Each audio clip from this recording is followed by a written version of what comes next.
Jim, I am about to get all up in your biz. Are you ready? Well, I would like to know how much of my biz, but I think I'm ready. Well, all up in your manifestation biz for sure. So, Jim, I'm not going to list everything you are because you are an accomplished man, but neurosurgeon, New York Times bestseller, international speaker, entrepreneur, compassion researcher. And you are about to launch a book coming out in May called Mind Magic: The Neuroscience of Manifestation and How It Changes Everything, which I am so excited about. But before we begin talking about your new book, can you tell us how you got into manifestation? Because I know you have a great childhood story about this. Sure. As I'm sure all of your listeners appreciate, who we are today is, in some ways, a manifestation of our past. And for some of us, that's wonderful. For others, it has not been so good. In my own case, I grew up in a challenging environment. My father was an alcoholic. My mother had had a stroke when I was a child, was partially paralyzed, had a seizure disorder, was chronically depressed, attempted suicide multiple times. We were on public assistance, evicted from our home multiple times. And of course, in that type of environment, becoming quote unquote successful is very challenging. And I'm sure you're aware, and many of your listeners are something that are called adverse childhood experiences. And these types of experiences are things such as poverty, mental illness, drug and alcohol addiction. And when you combine all of those together, the likelihood of achieving success decreases. And in my situation, I, at the age of 12, was filled with a sense of hopelessness and despair. And unless you have mentors, unless you have a structured environment, if you will, growing up, it's very hard to achieve. And combine that with poverty and a lack of mentoring, it's very, very difficult. So at the age of 12, I had created a pattern of behavior, if you will, where when there was trauma in my house, which was frequent, I had an orange Stingray bicycle I would get on and ride as far and as fast away from my house as possible. And on one of those journeys, I came to a strip mall, and I'm not sure if they have those in Ireland, but these are these places where there's a number of small shops in a building, usually one story. And in this case, there was a magic shop there. And I had had an interest in magic, so I went in, and there was a woman there, and she greeted me with a radiant smile that really embraced me. And the reason I say that is, in my situation as a child, it wasn't that common that people would greet you that way if they don't know you whatsoever. And I began talking to this woman, and as it turned out, she was the owner's mother. She was just there minding the store while he did an errand. But we talked for some time. And the important thing was about that conversation was it was one in which she really showed empathy and compassion, if you will, and made me feel not diminished because I was, one, a kid, or the fact that I was poor, and but she made me feel like we were having a conversation between two people. And as a result of that, I felt something that we now call psychological safety, that I could tell her things, that I wouldn't be judged. And after about 20 or 30 minutes, she said to me, she said, you know, I really like you. I'm here for 6 weeks for the rest of the summer. And if you show up every day, I think I could teach you something that could really help you. And while I wasn't sure exactly what she meant, the reality was I had absolutely nothing else to do. And she was giving me chocolate chip cookies. So I did agree to show up. And over the next 6 weeks, she taught me many things, but one of those things was a technique of manifestation. And you have to understand this was in the late 60s, and the concept of manifestation per se, while it was out there, it wasn't really understood in any way. And until recently, it still had not been. But also the idea of neuroplasticity or mindfulness or mind training was certainly not talked about. And ultimately, though, these are all the things that she taught me. And as a result of that, that changed the trajectory of my life. It's so amazing how one person can just absolutely change your path. And like, for example, and I wonder what you would say to this. Is it a coincidence that that day you jumped on your bike, you ended up in a magic shop, the lady happened to be there, the sun just went out? Like, is that all just a coincidence, or would you believe that was meant to be? What are your thoughts on like things are, when people say, oh, everything happens for a reason, or do you just think this is life and this is just what happened? I would say the latter, and I'm not trying to diminish people's belief in coincidences because, as an example, I mean, think of all the other negative events that occur. Somebody goes to the street corner to mail a letter, and a car gets out of control and runs into the mailbox and kills the person. And then you sit there and go, well, that was, meant to be. I mean, there was some higher purpose. As you know from the start of my book, the first sentence is, the universe doesn't give a fuck about you. And it's interesting because I think that answers your question. Yeah, and I love when you say, and if you don't mind me saying, it may not sound like it, but this is good news. And as you go on, it says, no, the universe doesn't give a fuck about you because it has no fucks to give. And I just had to, I read that and I just thought it was so funny because it's, what I do is like, I tend to see people do this all the time. Like I have on my keychain, trust the universe, but I'm not necessarily, now, one thing that we probably are different with, I do believe there's something more, and we'll get into that a little bit later of my personal reasons why. But I always accept that everybody can have a different opinion, and we should be okay with that, right? But when I say trust the universe, I'm almost trying to disassociate it from myself, that I'm just allowing to let it go. It's like how that psychiatrist Doc Ammon says, name your brain, because you can say, your brain's called Patricia, whatever. Patricia, take a hike. It's like almost having that ability to just let it go, not saying it's going out to something else, but you're kind of just removing yourself from it. So that's the kind of way I look at the universe. But you're saying this is all within your power, which is actually quite an amazing thing.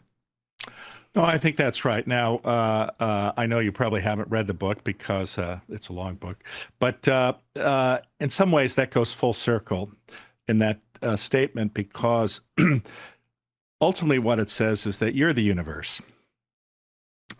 And so it's changing the narrative, which many people have, which is there's some entity, being, magic, quote unquote, law of attraction, which has been misused. And I'm going to rely on that, and that's going to get me through. And if I just do X, Y, and Z. But the reality is, and this gets perhaps more into spiritual or metaphysical discussions, one, all of us are connected, but two, each of us has immense power within ourselves. And when you use terminology like, I'm going to look to the universe, or if X event happens, then I know that X, Y, Z is now going to happen. And in many ways, we're giving away our own agency and not recognizing the power each of us has within us. And I think it's a very, very important distinction. As an example, I'm sure you've probably been in the situation, and I think it's common for a lot of people, where you have some dream, aspiration, goal, and you share it with people. And then people go, that'll never happen. You can't do it. And here you have people, oftentimes family members even, or people close to you, who are making these horrible statements, diminishing your power or the possibilities you have to manifest or make changes in your life. And the reason is because many of these individuals are terrified of what you might accomplish or recognize that they do not have that ability to manifest or change things. So by diminishing you, it actually gives them comfort in the sense that it justifies them not doing something. And this is really a very, very sad thing, and it's very unfortunate. But that being said, it's human nature, and many people don't have that degree of self-awareness or insight. But when you respond to that, and I talk about that some a little bit further in the book, is when you listen to that, each time you accept that statement, you give away your power. And once you say to yourself, it's not possible, I can't, that becomes truth. And truth actually is for you to decide. And what I mean by that is, again, you are the one who can decide to wake up, let's say, at 6 in the morning to do something. There's no magical power out there that's telling you to do that. And you truly have an immense of power that you hold within yourself. But every time you listen to somebody who is negative, if you will, you give some of that away. If you want to manifest your dream life, then what are you waiting for? Pause Penny has created an amazing manifestation box to help you manifest your dreams. It is backed by neuroscience. 7 simple steps, and the box tells you how to do it all. Grab your manifestation box at pausepenny.com and use the code podcast20 for 20% off. It's funny that you say that, and I wonder from my own experience. I was telling you earlier that we grew up in I grew up in LA in the 80s, and my dad would have come from a farming background in Ireland. And I remember as a young child that he had a lot of, like, let's say, scarcity around money, which was understandable at the time because he was the only working parent of 4 children, and it's quite expensive to live in Los Angeles, as you know, in the United States. But for me, even though he had this kind of lack and scarcity, we can't afford that. No, we can't go to Disneyland for your birthday. That's too expensive, or whatever else it was. I always remember as a child saying the opposite in my head. Like, I always remember saying to myself, I can afford it. I would always say, and I used to say to myself, when I grow up, I'm never going to have to worry about money. And like, anytime anybody said something negative to me, I don't know why. Like, for example, when you said somebody can say negative things to you, I did the New York bar. And my aunt, who was always very supportive of me, said to me, oh, you won't pass that first time because Ed, this superstar environmental lawyer living in California beside her, didn't pass it first time when he did the bar, so you won't pass it. But I remember thinking, no, I'll pass it first time. I would always change up the narrative when someone, is that something that you're innately born with, or is it just your personality trait? Is it your DNA? Like, are some people more susceptible to positivity, and some more to negativity? Well, I think in part it's nature and nurture. So certainly your genetic makeup can have a profound effect on how you view the world.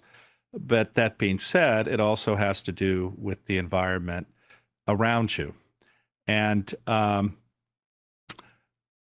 it's interesting how, and in some ways, this is what happened to me with this woman whose name was Ruth, is from my own background, which was filled with a lot of trauma and uncertainty and chaos. You couldn't pin your hopes on anything because you had no control, especially as a child. That being said, what she taught me was that you can, though, do actions. You can change the way you think from one of always being negative about possibilities to self-affirmation. And in many ways, this is this concept of self-compassion, where you don't look at the world through the lens of woe is me, You look through the lens of infinite possibilities. And in the book, I talk about something called dispositional optimism. And manifestation, in many ways, people are confused or don't understand because they say, well, I want this, and geez, it didn't happen in this time frame. And unfortunately, manifestation, if you will, works on its own time frame. And the other reality is, even though we think we want something, oftentimes it's not what we need. And this book is actually, I would tell you, in my mind, is the opposite of this book called The Secret.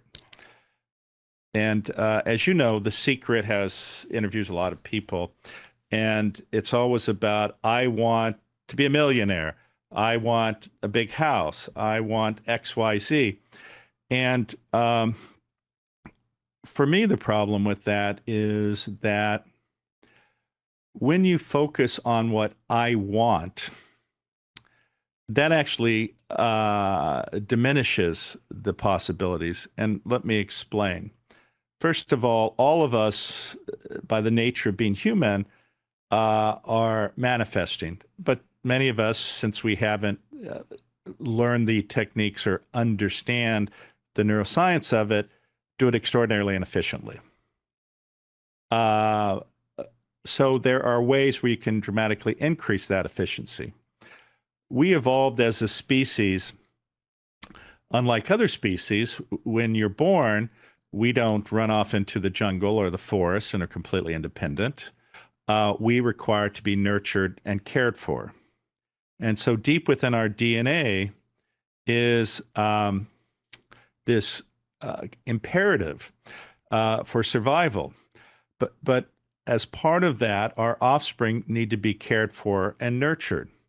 So we have a very powerful force that rewards us when we care and when we nurture others. And as a result, part of that is we are rewarded with different hormones, but one that many people are aware of is something called oxytocin, the bonding, nurturing, love hormone. And when that is released, it stimulates your reward and pleasure centers. And you are benefiting from caring for others. And the way I'm tying this in with what we were talking about is that that is how we were meant to function. And connected with the concept of The Secret is a very self-serving narrative, which I call the prosperity gospel, which is, if I pray to the universe, they're going to give me all the money I want, and I'm going to be, live in a mansion and drive this expensive car, et cetera, et cetera. And unfortunately, that decreases the likelihood and also is not helpful to you.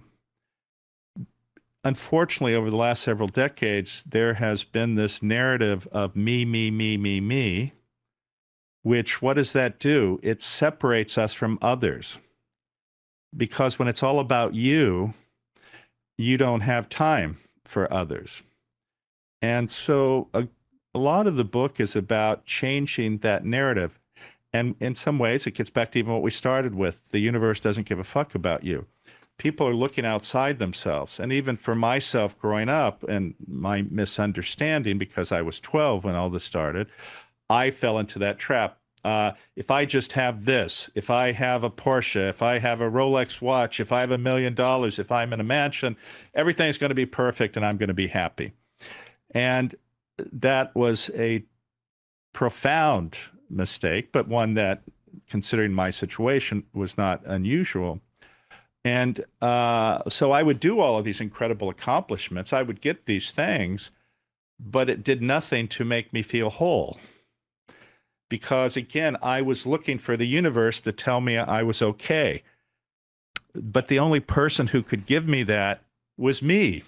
Yeah. And that's a dramatic difference. Yeah. And I also think it's funny. I've been saying recently on my social media that I found that I'm manifesting things, and I don't know what the reason. Well, I'll explain what I think the reason is, much more quickly in the last 2 years. And I'll explain why. So back in 2020, I lost a baby during pregnancy at 5.5 months, and her name was Polly. And during that time, I decided that I needed to dig myself kind of out of this grief hole. But I recognized before I had a son, small son, he was 1.5 years, but before him, I had 3 miscarriages. So I spent a lot of those years during the miscarriages, you know, being sad about wanting a baby, wanting.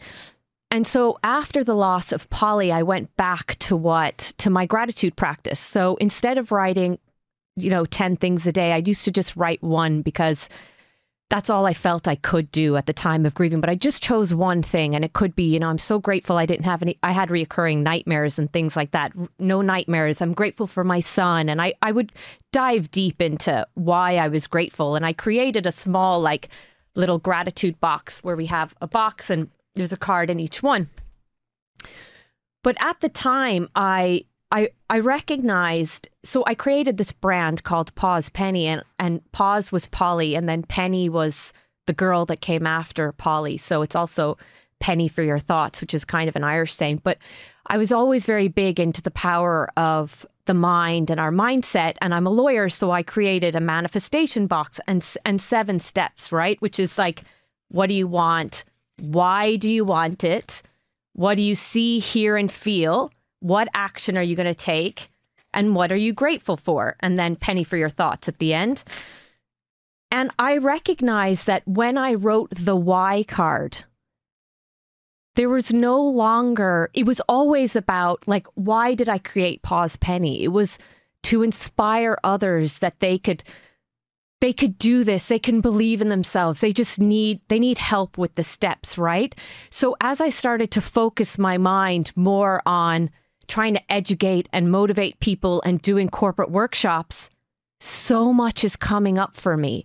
And I think it's because I've moved from focusing on how I can get the money. Now, don't get me wrong. It's nice to have money so I can do the podcasts, make the products. So I do think having financial independence and all that is helpful. But do you think if you start focusing on inspiring and and genuinely, I can say, my husband wouldn't agree with this, but I would be genuinely, I can say, the money doesn't really matter. It's really all the stories that I hear from people. Oh, I listen to your podcast, and people who have brain injuries, people who've kids that have acquired brain injuries, got into accidents, people who've had cancer that said, your daily affirmations on your Instagram stories are inspiring me, just a little bit of positivity. So do you think there's something there if people genuinely think about others as opposed to themselves, that things might happen more quickly? And why is that? No, I think that's exactly right. I think it gets back to what I was talking about, how we're designed as a species. Things work best when you are of service to others, when you care for others, and they work the least when you turn inward and focus on yourself. And in some ways, it's the difference between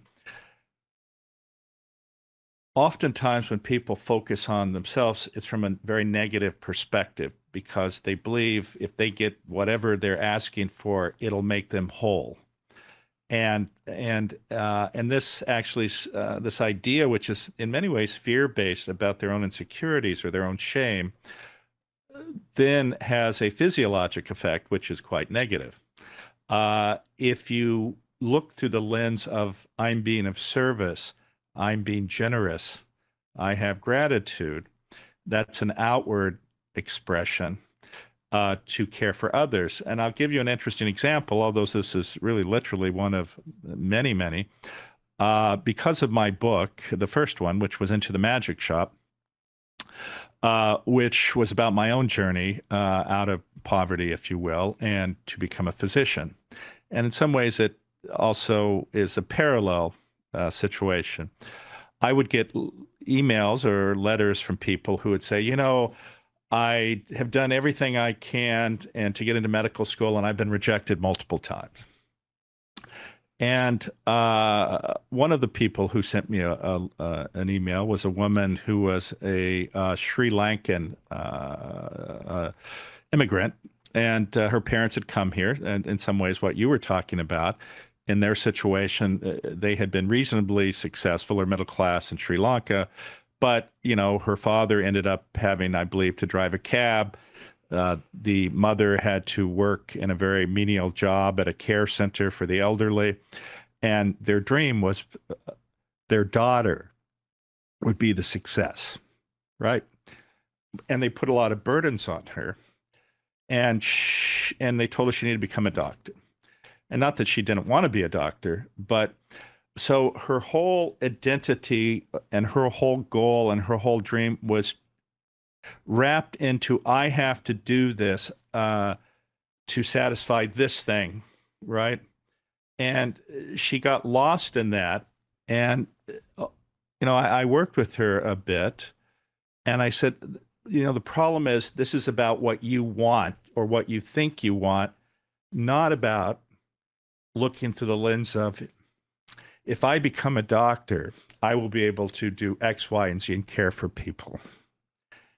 And once you can get that mindset, all the other stuff, you're talking about financial success. Yeah, we all need some level of financial success. Now, that being said, that can be far different for different people. But the point is that when she changed how she saw the world, everything changed for her. And she looked at it that the reason I want this is to care for others. The reason I want this is to be of service. Long story short, she did get into medical school. She recently graduated, and she appreciates the profound impact in how changing your internal narrative changes everything. Because especially when you're younger, what you think you want is far different than what you need. And in many ways, that's the point of this. I thought I needed to do X, Y, and Z. And if I did all of these things, I would be whole, because I was expecting to tell people to tell me how great I was. And I never felt whole. In fact, it was only until I, if you will, lost everything. And in some ways, my story is a rag to riches story. I had nothing and reached for what many would consider the pinnacle of success. I was a professor at Stanford. I was CEO of a significant company. I was making a lot of money. I lived in a multi-million-dollar home. I had a Porsche, Ferrari, Range Rover, Mercedes, BMW in the garage. And I was living in a penthouse as well, and had a villa in Florence. And none of that meant anything. And in fact, I was more unhappy in that situation than I had ever been in my life, because all of these things and nothing did it. And then with the dot-com situation, I lost about $80 million and was about $3 million in the hole. And what happened was I went back and reviewed all that Ruth had taught me. And I realized what exactly we're talking about here. I was confused about the message she had been telling me, because it was all about me and what I wanted. It wasn't about, I want to be of service to something bigger than myself. And then recognized if I did that, I would get all of these other things if I so wanted at that point. And so the narrative changed. And then what happened was, and remember, I was $3 million in the hole, and I had to sell everything. But it turned out I had made some obligations to charity. And during this period of reflection, I had two people who became close to me. One was my banker, because I borrowed $15 million. Yeah. I didn't have the money to pay for it. And the other was my attorney. And I had set up all these financial things. And one of them was an irrevocable trust. And I was dealing with him, and he said, Jim, I have good news for you. It turns out our junior partner had never filed the paperwork So you don't have to give any of your money away. And this was stock in a company that had yet to go public. And after this period of reflection, I said, no, I'm going to go ahead and give it away. Now, I will tell you, I had just started dating my wife at that time. And the Wall Street Journal actually interviewed me about this. And they interviewed my now wife. She said, well, I don't mind him being generous. I just wish he had given everything away. It's so fascinating you say that. And I'll tell you a little story. So after the loss of Polly, I was sitting in my son's room and I was giving him his bottle, putting him to bed. And I had made a decision in my mind. I made a decision that I was going to give what I could afford at the time, €1,000 to the grief center in the hospital that took care of me post having the baby. And they were just so good to me that I almost get emotional talking about it. They were just so good to me. And so I made this decision in my mind. I was feeding him his bottle. And at the time, my obstetrician called me, but I didn't answer the phone because I don't know, when these things in life happen, you actually realize how important it is to be in the present moment, you know? So I was really soaking up that kind of bedtime with my son. And I was thinking about this, I'm going to give that €1,000 to charity because they were just so good to me. So I put him down for bed and I listened to her voice message and she said, "Hey, Vaughn, I'm just checking in on you. I just wanted you to know that I've popped a check in the mail. I'm returning your partial fund that you've already paid me for your care. Exactly €1,000. Yep, and there you have it. Is that is there something more to that, or would you just say that is what it is, Yvonne? Well, again, I'm a scientist, and if you look at the hundreds and hundreds of billions or trillions interactions between humans, these amazing coincidences, or what appear to be amazing coincidences, occur. As an example, I was just reading a story the other day, and it was a woman saying how when she was a child, they had gone to vacation. And I can't remember the cities, but let's say they went to Marbella in Spain. And they met a family of 4 there. The 2 children were the exact same ages as her and her brother. The parents got along. They hung out for a week. They had the best time. And over the years, sort of, they had sort of communicated, but then lost touch, hadn't talked. So then they went to vacation in Vietnam. And lo and behold, at the same resort was this family. Yeah.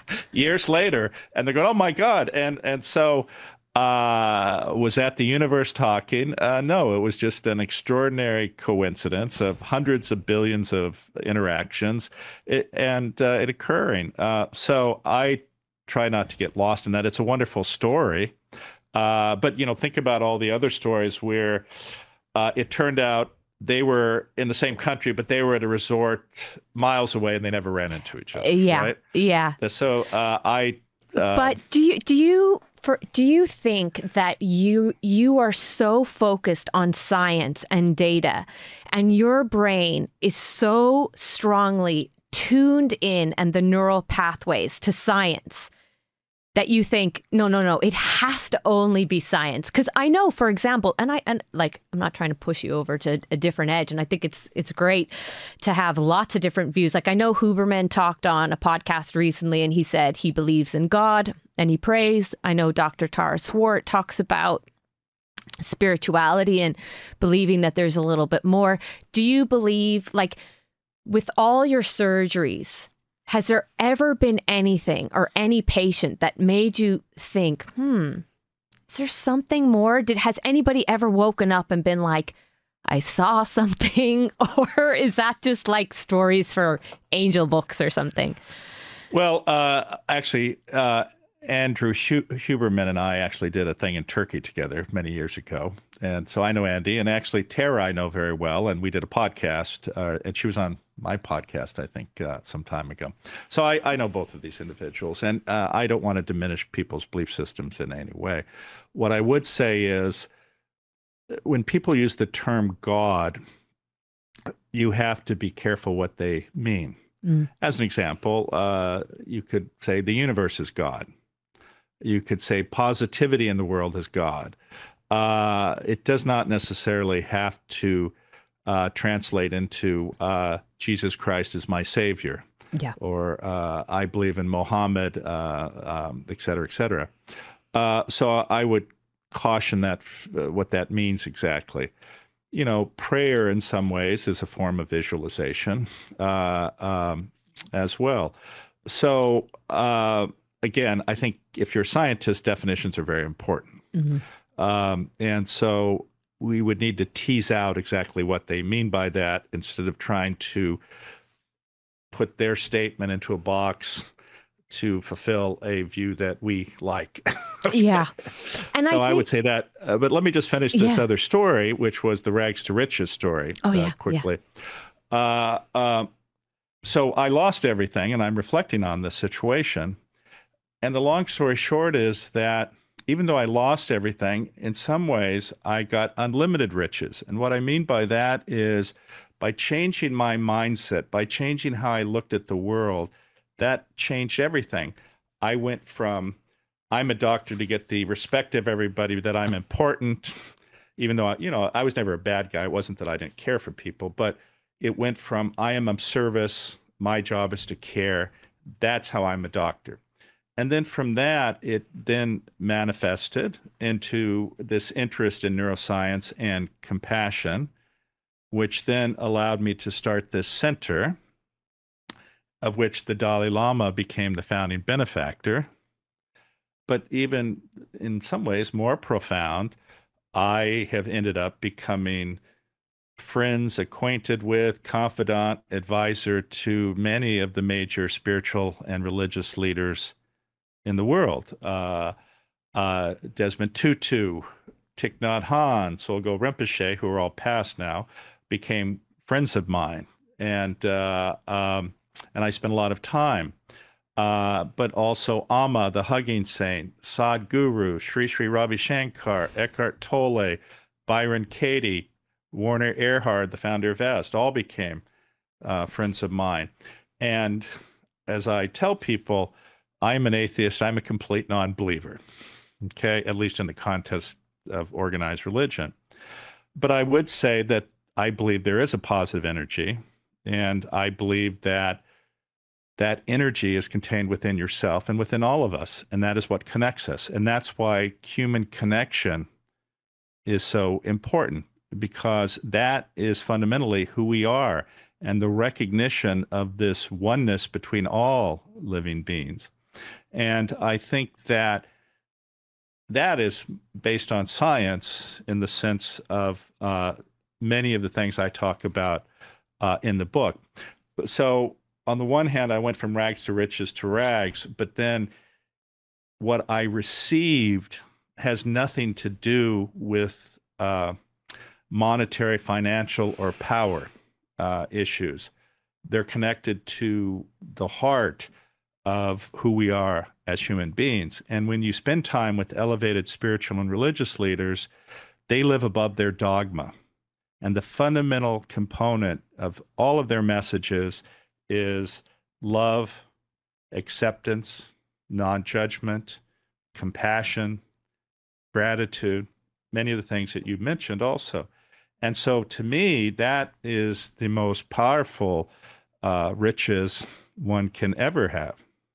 Yeah, I think that once you, like I said, when you write it down, which is something that I do, and I know in your book you have a part where you write it down, and your why is strong. Like you go back to the doctor and the story of, well, if her why was because my parents want me to do it, well, she might give up, because she's just like, well, this is my parents, this is not. But when you think about it, oh, wow, why? Because I'm going to be helping so many other people, or I'm going to be inspiring. So as an example, and I'm going to ask you to take us through how this actually happens in the brain. I wrote down on February 10th, what did I want? And it says like a global podcast with amazing guests on mindset and neuroscience. And why? There's lots of whys: to inspire others, to educate, to motivate. And then what do you see, hear, and feel? And it was all about, so effectively, I went on a Zoom webinar that you were on, and I took a picture of you. And I started to visualize, and I was like, I've got to get this guy on my podcast, right? So then there's the action card. What actions are you going to take? What are you grateful for? And I'll just show you this. This card says penny for your thoughts. And on it, this was written on February 10th. I have Tara Swart, Andrew Huberman, James Doty, TJ Power, Nicole Neuroscience, M on the Brain, and then I added Joe Dispenza. I wrote that on February 10th. I started to visualize, and I connected with you on LinkedIn. Initially, I didn't get a response, because who's going to just respond to this random girl that's connecting with you? But then I went on to your webinar, and you said, send me an email. So I was visualizing every day. I was thinking about it, and I sent you an email, and it bounced. I don't know why, but it bounced. I tried another email. I thought maybe I just have baby brain. I'm not getting the email correct. It bounced again, bounced a third time. I attached the email. I was not going to give up, right? I was not giving up. So I attached the email to the LinkedIn. Next thing I looked up your Stanford, and I looked it up, and I was like, this is the right email. I'm going to call him. And then I thought, I better not, he could get angry. So I made up a different email, and it sent. I don't know how, but it sent. And you responded to connect with your assistant who had an Irish name. And I thought, wow, this gal must be Irish, living in California. But lo and behold, she is Irish, living in Dublin, but not only that, living in my tiny village, right? So what are the chances? But I wasn't going to give up. I had written it down. I knew my why, and it was because I want really great guests to let people know how powerful your brain is and your mindset is, which you're one of them. And then I started to visualize. I took action. I practiced my gratitude every day. Those steps that I'm taking, what is the science behind what you've written, some of it in your book, about value tagging and opportunities showing up and taking action? And you also reference in there about a little bit of rolling up your sleeves and wanting to work. Can you explain the science behind how manifesting your goals works in the brain and how we can use our brains to our advantage? Sure. Well, it's interesting you said the word rolling up your sleeves. And it's sort of funny. It goes back to, the universe doesn't give a fuck about you and God. I would say God only helps those who help themselves. It's not as if you sit around all day and you just go, I want this to happen, right? Yeah. It requires effort and it requires maximizing the ability of the tools that you possess, but understand how to do that. Because it's like, you may have a car, but if you don't have directions, you're not getting there, right? And what some people, and I would say probably the average person does, they're sort of driving around all the time, and they go down this street, nothing happens. They go down that street, and it's a very inefficient and long process to sort of get there. And at some point they may go, oh, I'm here. Oh, it worked out. Okay. But, that cost a lot of time, effort, and energy that was useless.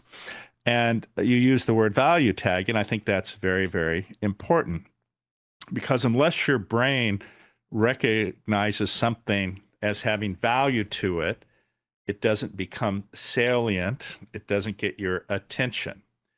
The other reality is that we view the world, and what creates consciousness is the interaction of all of our senses in the world, right?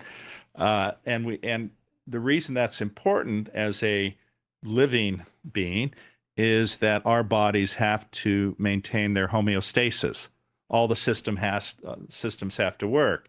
You have to get nutrients; those have to be transferred into energy. That maintains your body temperature. That you have to oxygenate your blood. that allows your brain to be nurtured and to work at its best, et cetera, et cetera. And so 99.9% of that is at an unconscious level. The stuff that is at a conscious level oftentimes are things we have to attend to, especially in the modern world, or in the primitive world. We would have to get food and fire, or shelter, or clothing, or whatever. But those are sort of immediate needs. And we get about 100 million bits of information a second, but we're only able to process about 50 to 100 on a conscious level. So you have to take your intention and focus on it, and then embed it. And the way you embed it is, in many ways, some of the practices of what people call the law of attraction manifestation. And in some ways, it's like religion in that it's gotten some of the process correctly experientially, but it's not maximized because it doesn't understand the science. And even though it can work sometimes, if you understand the science, you can make it work much more efficiently. Does that make sense? Yeah, makes total sense. And so, you have these parts of your brain, these large area networks or cognitive networks. One is the attention center. One is the salient center. One is the executive control.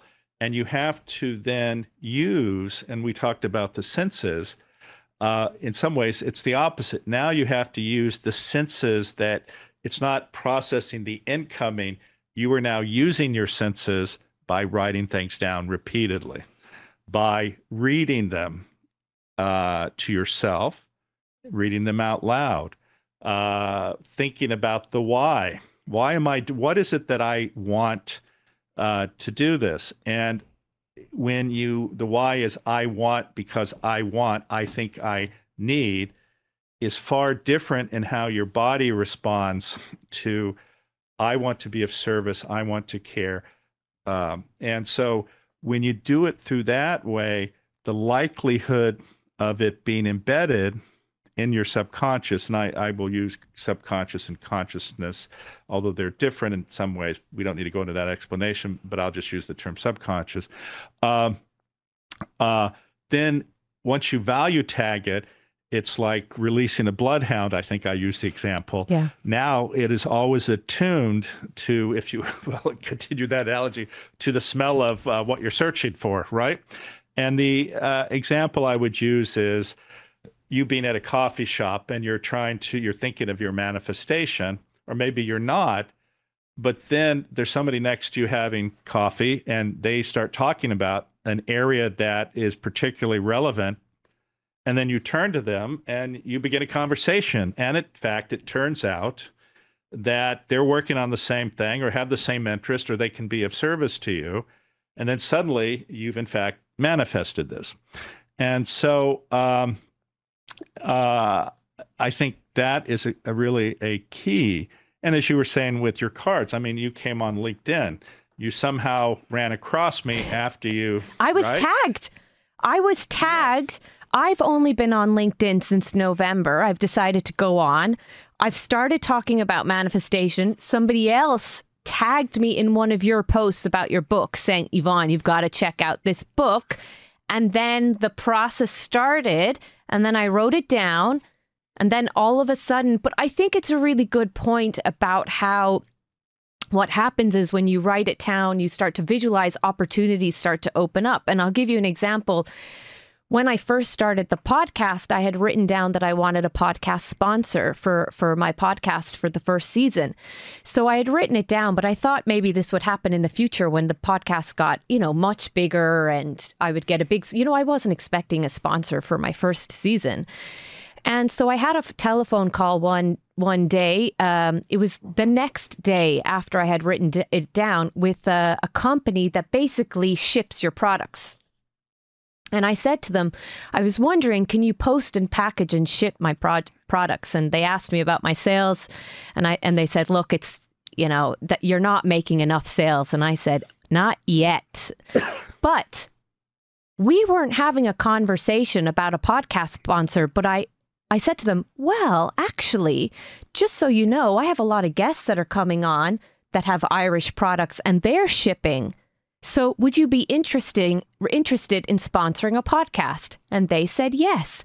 So I feel like because I'd written it down, it was in the back of my head, I was able to use the opportunity to pivot when that wasn't my intention at all.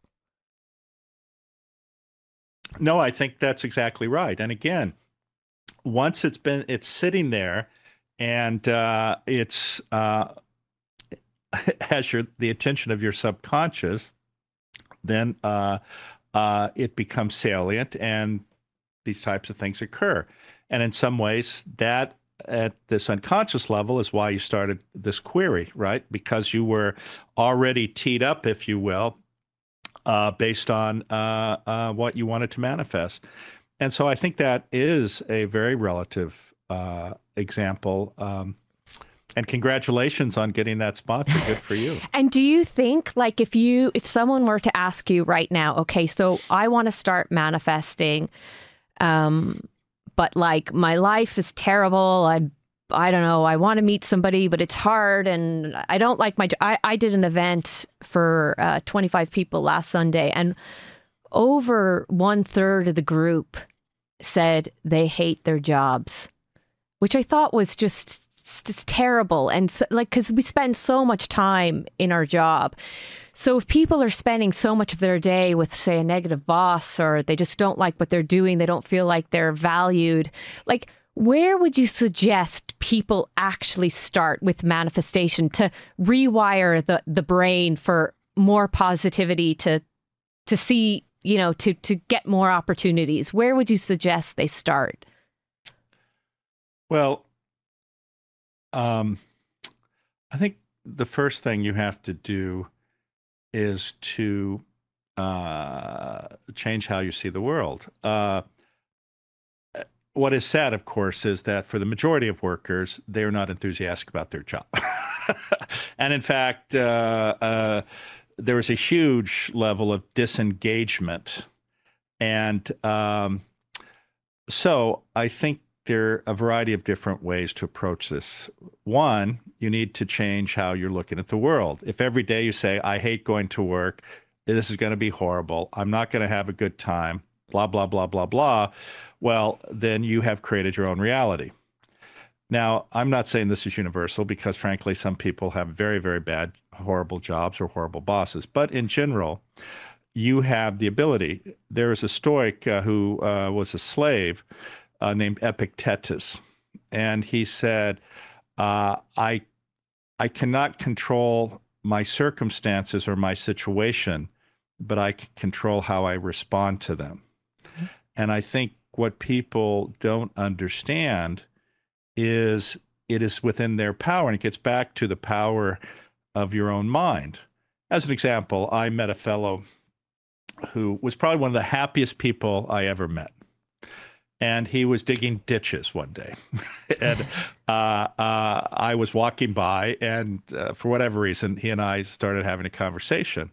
And here's a fellow, he is an immigrant. He's digging ditches in the heat. You know, he's sweating. And we started talking, and I cannot tell you how positive he was. He said, you know, I am so grateful. And he said, you know, I have a young daughter. I'm so happy I'm in this country. And, you know, she's going to this school. And anyway, we went into his circumstances, which for many people would go, oh, my God, that is horrible. How could you possibly even do that? That must suck every day. And yet here's a fellow who has fundamentally nothing, yet is one of the happiest people you've ever met. Well, what's the difference? The difference is how he looks at the world. You see, part of the problem also for us, unfortunately, as humans, and is that we have a tendency to have attachment and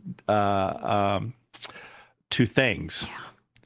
And this is where we get lost because craving and attachment are the fundamental source of suffering, right? Like, geez, I didn't get this promotion. My life sucks. And so if that is always your mindset, your life is always going to suck because what's happening is you're looking for a future that has not yet occurred, and with a belief that if only you get this, everything will be okay. And it separates you also from your ability to connect with others.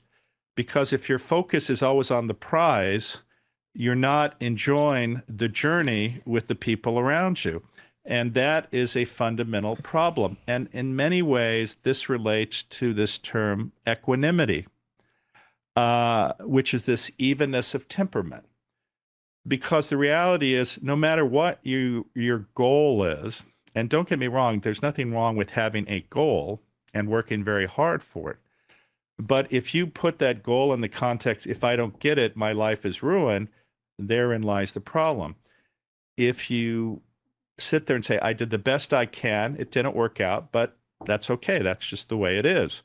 That's a completely different narrative. And then having gratitude for being on that journey, having the opportunity to compete, those are very different things. And the reality is all of these things are transitory. You may win that race, you may get promoted, but that elation and feeling you get goes away. And if everything you do is related trying to always attain that great feeling of accomplishment, you're going to have a miserable life. But conversely, the other thing is that even when you have the downsides in your life, as an example with your miscarriage, what has happened is that it is horrible to go through. Nothing is more painful, but then you come out on the other side and you've learned a great deal about yourself. You've realized how resilient you are. You realize that, yes, that did happen. It was not good, but there are many other things and opportunities that will be good. And in many ways, that is what gives you the wisdom, the strength to move forward. So while people sit there and they'll complain about these horrible events that have happened in their life, in many ways, those are the ones that are the most positive at the end of the day versus the transient feeling you get from achieving a goal. And so having this idea of equanimity, which is this evenness of temperament where, yes, it's great. Listen, I like sports cars, right? So I have a Porsche. But I've had almost every sports car. Do I need them? No. And this is one of the lessons I learned is that, do I enjoy living in a very nice house? Of course I do. Do I enjoy having achieved certain accomplishments? Of course I do. Do I like driving those cars? Of course I do. But if they're all gone tomorrow, nothing changes in my mind, right? Yeah. I would be just as happy, just as fulfilled, and because I recognize the transitory nature of all of these things. Life is one of impermanence, and its life itself is transitory. And, you know, we are incomplete beings and impermanent, and that's reality.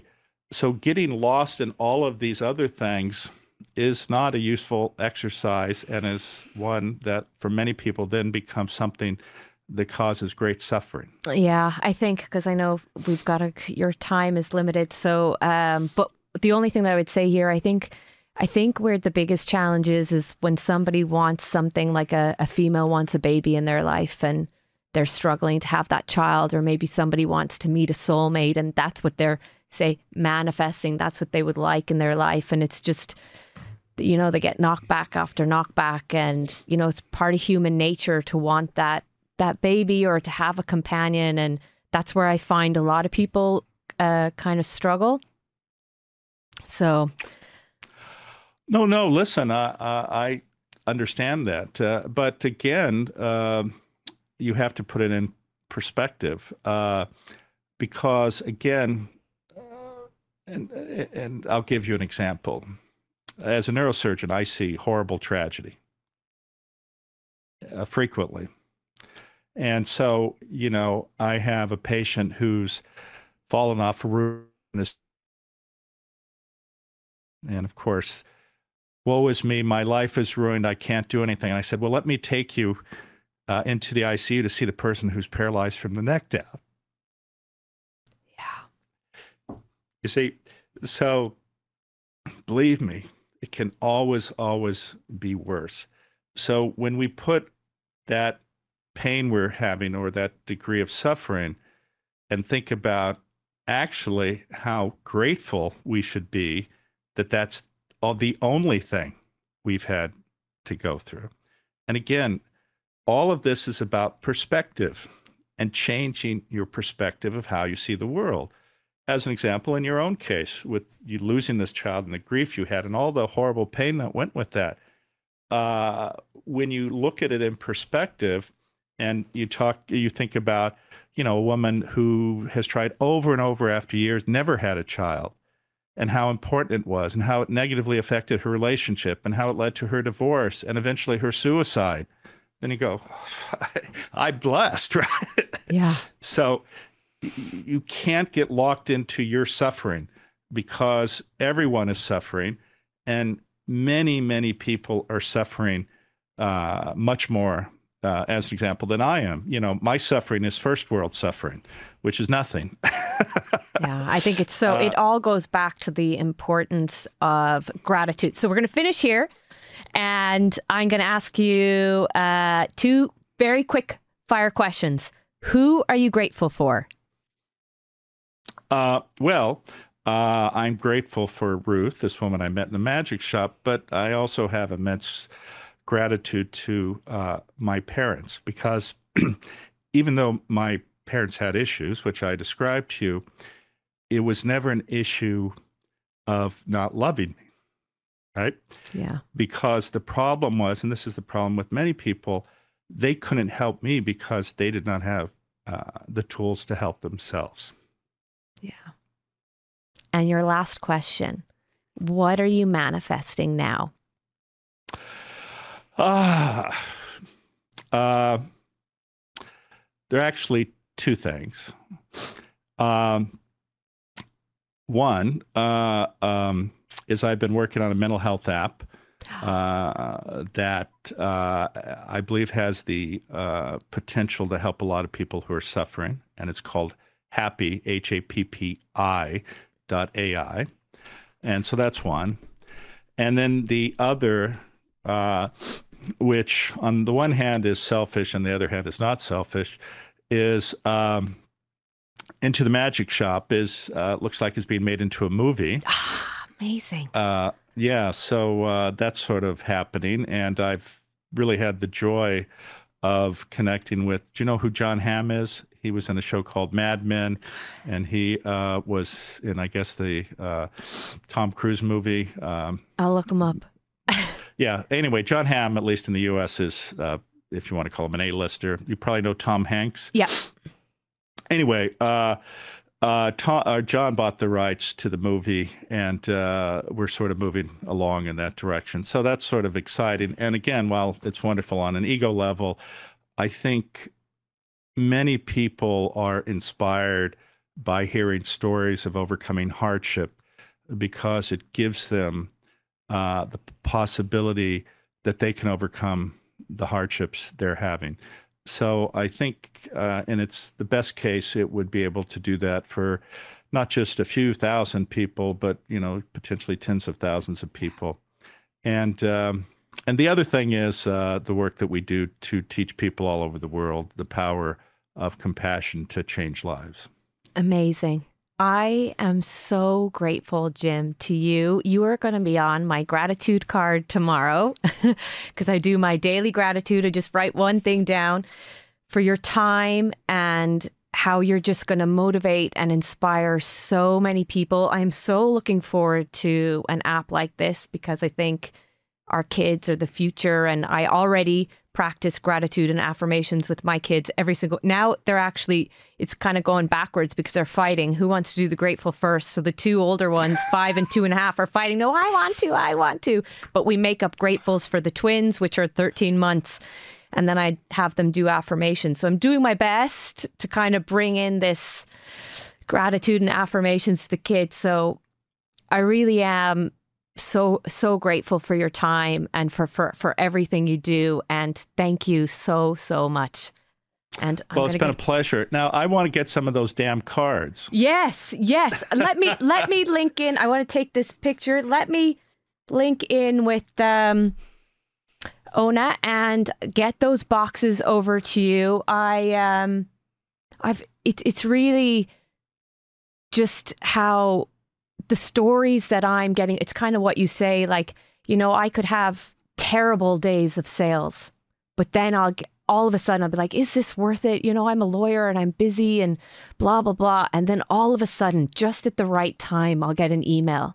Hey, I used your box. You know, I got into a terrible accident in 2017, dropping my kids to school, and I have a brain injury and my wife left me. And I listened to your podcast on manifestation and a soulmate and the mindset, and you've just given me a little bit of hope. And I'm like, yeah, that's really what it's all about. Just giving people that little bit of hope. And the box is also just helping people to focus their mind in these 7 steps. So I think you'll really like it. So I'll make sure I'll send you over some and you can check them out. And I am here. No, that would be good. Yes. If you ever need anything in return, please reach out. I would love to return any sort of favor for you at any time. So please do reach out. And you never know, I'll be knocking on your door. I'm trying to get Tara Swart and Huberman on my podcast. Yeah. That might be hard. Yeah, Huberman may be hard at the moment, but Tara might be a little more available, and she's out in your neck of the woods. I would also like to just finish by reminding people, because, you know, so often people do feel they don't have any agency and that it's not possible. And one of the things that I think brings us back to center is the reality that whoever we are, whatever our circumstance, though, each of us has the ability to improve the life of at least one person every day. And oftentimes it can simply having a smile or saying hello. And so in some ways, by practicing that actually changes your mindset to actually see the power you have and understand how powerful it is when you change the life of another person. Thank you. Thank you so much. So grateful. So grateful. Okay. And next time I'm out in California, I'll be knocking on your door. Okay. You take care. You too. Thank you. If you want to manifest your dream life, then what are you waiting for? Pause Penny has created an amazing manifestation box to help you manifest your dreams. It is backed by neuroscience. 7 simple steps, and the box tells you how to do it all. Grab your manifestation box at pausepenny.com and use the code podcast20 for 20% off.